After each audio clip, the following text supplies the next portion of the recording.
Welcome back to this video series where I'm showing you how I am upcycling this old guitar to transform it into a display case for my business Do Re Mi bracelets, etc.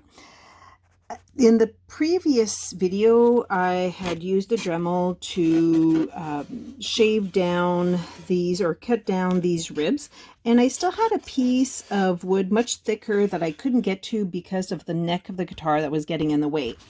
And I had been debating about leaving it high and then just using a heat gun to remove the rest, but I decided that I still wanted it to be much thinner.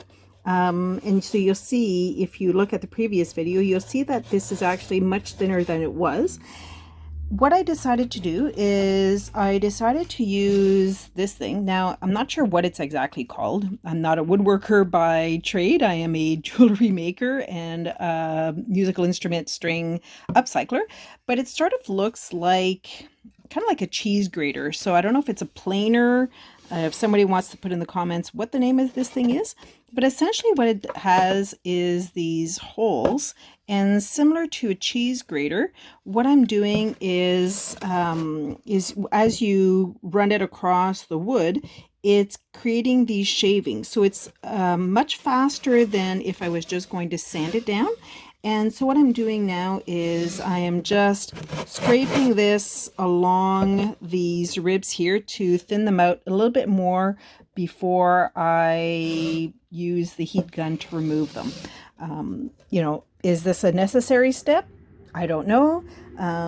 If this is not something you want to do with your guitar, by all means, as I said, this is just me showing you the steps I'm following. So full disclaimer, you do you, but this is how I'm doing it. And so because this tool is thin enough to fit under the neck, I can then scrape it through and remove and thin out this rib here before I use the heat gun to remove it. You can see there's a lot of glue here. So this is where I'm at now, and stay tuned for the next steps. Again, this is Anik from Do Re Mi Bracelets, etc. DoReMiBracelets.ca is my website.